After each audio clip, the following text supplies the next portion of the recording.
Hi everyone, അസ്സലാമു അലൈക്കും. ഇന്ന് നമുക്ക് ചപ്പാത്തിയിലേക്കും അതുപോലെ തന്നെ റൊട്ടി കുബൂസ് ഇതിലേക്കൊക്കെ നല്ല ബെസ്റ്റ് കോമ്പിനേഷൻ ആയിട്ടുള്ള ചന ദാൽ കറി എങ്ങനെയാണ് റെഡിയാക്കി എടുക്കുന്നതെന്ന് നോക്കാം. അപ്പോൾ റൊട്ടിയുടെ റെസിപ്പി നമ്മൾ ഇന്നലെ അപ്ലോഡ് ചെയ്തിട്ടുണ്ടായിരുന്നു.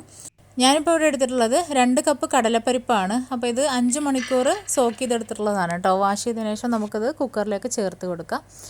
ഇനി ഇതിലേക്ക് നമുക്കൊരു 1/4 ടീസ്പൂൺ മഞ്ഞൾപ്പൊടിയും ഈ ഒരു കടലപ്പരിപ്പ് വെന്ത് കിട്ടാൻ ആവശ്യമായിട്ടുള്ള അത്രയും വെള്ളം കൂടെ ചേർത്തിട്ട് നമുക്കിതൊന്ന് കുക്ക് ചെയ്തെടുക്കാം. അപ്പോൾ ഈ ഒരു സമയത്ത് നമ്മൾ ഉപ്പ് ചേർക്കുന്നില്ല. ഉപ്പ് ചേർക്കുമ്പോൾ കുറച്ചുകൂടെ കൂടുതൽ സമയം വേണ്ടി വരും കുക്കായി കിട്ടാൻ വേണ്ടിയിട്ട്. അപ്പോൾ കടലപ്പരിപ്പ് പൊതുവേ നല്ല സമയമെടുത്ത് വേവുന്ന ഒരു പരിപ്പാണ്.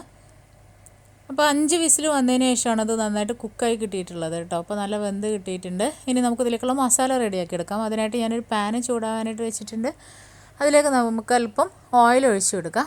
ഞാനിപ്പോൾ ഇവിടെ ഒരു 2 ടേബിൾ സ്പൂണോളം ഓയിലാണ് എടുത്തിട്ടുള്ളത്. ഇനി ഇതിലേക്കൊരു 6 ഗാർലിക്ക് വളരെ ചെറുതായി അരിഞ്ഞത് ചേർത്ത് കൊടുക്കുക. ഇതൊന്ന് മൂത്ത് വരുന്ന സമയത്ത് ഇതിലേക്ക് 2 ചെറിയ സവാളയാണ് എടുത്തിട്ടുള്ളത്. അതും ചെറുതായിട്ട് മുറിച്ചതാണ്. അപ്പോൾ അതും കൂടെ ചേർത്തിട്ട് നന്നായിട്ടൊന്ന് വഴറ്റി കൊടുക്കുക. അപ്പോൾ ഞാനൊരു കാര്യം മറന്നുപോയി കേട്ടോ. ആദ്യം തന്നെ ഓയിലിലേക്ക് നമുക്ക് ചെറിയ ജീരകമാണ് ചേർത്ത് കൊടുക്കേണ്ടി വരുന്നത്. അപ്പോൾ അത് പൊട്ടിയതിന് ശേഷമാണ് നമുക്ക് ഗാർലിക്ക് ചേർത്ത് കൊടുക്കേണ്ടി വരുന്നത്. അപ്പോൾ ഞാനിപ്പോൾ ഒരു സൈഡിലേക്ക് ഈ ഒനിയനെല്ലാം ഒന്ന് മാറ്റി കൊടുക്കുന്നുണ്ട്. എന്നിട്ട് ആ ഓയിലിലേക്ക് നമുക്ക് ഒരു 1/2 ടീസ്പൂൺ ചെറിയ ജീരകം ചേർത്തിട്ട് ഒന്ന് പൊട്ടിച്ചു കൊടുക്കുക കേട്ടോ. അപ്പോൾ നിങ്ങൾ തയ്യാറാക്കുന്ന സമയത്ത് ആദ്യം തന്നെ ചെറിയ ജീരകം ഇടാൻ മറക്കരുതേ. അപ്പോൾ ഞാനത് വിട്ടുപോയതാണ്. അപ്പോൾ അതെല്ലാം ഒന്ന് പൊട്ടി തുടങ്ങിയിട്ടുണ്ട്. ഇനി നമുക്കതുമായിട്ട് മിക്സ് ആക്കാം. അപ്പോൾ ഇനി ഇതെല്ലാം കൂടെ നമുക്ക് പരത്തി ഇട്ട് കൊടുക്കുക. കാരണം നമുക്ക് ഉള്ളി വഴന്ന് കിട്ടിയാൽ പോരാ, ബ്രൗൺ കളറായി കിട്ടണം. അപ്പോൾ ഇതാ നന്നായിട്ട് ബ്രൗൺ കളറായി കിട്ടിയിട്ടുണ്ട്. ഇനി ഇതിലേക്ക് നമുക്ക് ഒരു ചെറിയ കഷ്ണം ഇഞ്ചിയും അതുപോലെ തന്നെ 2 പച്ചമുളക് വട്ടത്തിൽ അരിഞ്ഞതും കൂടിയാണ് എടുത്തിട്ടുള്ളത്. അതും കൂടെ ചേർത്ത് നന്നായിട്ടൊന്ന് വഴറ്റി കൊടുക്കുക. ഇനി ഇതിലേക്ക് 2 ചെറിയ തക്കാളി അരിഞ്ഞതാണ് എടുത്തിട്ടുള്ളത്. അതും കൂടെ ചേർത്ത് കൊടുക്കുക. നമ്മളിപ്പോൾ ഈ ഓയിലിൽ തന്നെ ഒനിയൻ ഫ്രൈ ചെയ്തെടുക്കുന്നതിന് പകരം നമ്മൾ ബിസ്ത റെഡിയാക്കി ചേർത്ത് കൊടുത്താലും മതി. അപ്പോൾ ബിസ്ത റെഡിയാക്കി എടുക്കുന്നതിൻ്റെ വീഡിയോ നമ്മൾ കുറേ മുന്നേ തസ്നീസ് കിച്ചണിൽ അപ്ലോഡ് ചെയ്തിട്ടുണ്ട്. കാണാത്തവരുണ്ടെങ്കിൽ ഒന്ന് കണ്ടു നോക്കുക കേട്ടോ. ഇനി ഇതിലേക്ക് ഒരു 1/4 ടീസ്പൂൺ മഞ്ഞൾപ്പൊടി, 1/4 ടീസ്പൂൺ മുളക് പൊടി, 1 ടീസ്പൂൺ മല്ലിപ്പൊടി, 1/2 ടീസ്പൂൺ ഗരം മസാല, ഇത്രയും കാര്യങ്ങൾ ചേർത്തിട്ട് നന്നായിട്ടൊന്ന് വഴറ്റി കൊടുക്കുക. അതിനുശേഷം നമുക്കൊരു 2 മിനിറ്റ് കൂടെ ഒന്ന് മൂടി വെക്കാം. അപ്പോൾ മൂടി വെച്ചിട്ട് ഈ ഒരു ടൊമാറ്റോ ഒക്കെ നല്ലതായിട്ടൊന്ന് സോഫ്റ്റായി വരട്ടെ. അപ്പോൾ എല്ലാ മസാലയും കൂടെ നല്ലതായിട്ട് കുക്കായി വന്നിട്ടുണ്ട്. നന്നായിട്ടൊന്ന് മിക്സ് ചെയ്ത് കൊടുക്കുക. ഇനി ഇതിലേക്ക് നമുക്ക് വെന്തിട്ടുള്ള കടലപ്പരിപ്പ് കൂടെ ചേർത്ത് കൊടുക്കുക.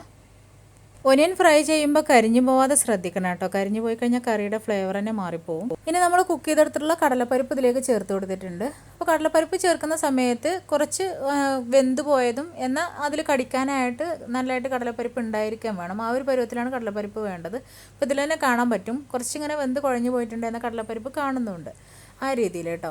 ഇനി ഇതിലേക്ക് ആവശ്യത്തിന് ഉപ്പ് ചേർത്ത് കൊടുത്തിട്ടുണ്ട്. പിന്നെ അല്പം വെള്ളം കൂടെ ചേർത്തിട്ട് നമുക്കിതൊന്ന് മൂടി വെച്ചിട്ടൊന്ന് കുക്ക് ചെയ്തെടുക്കാം.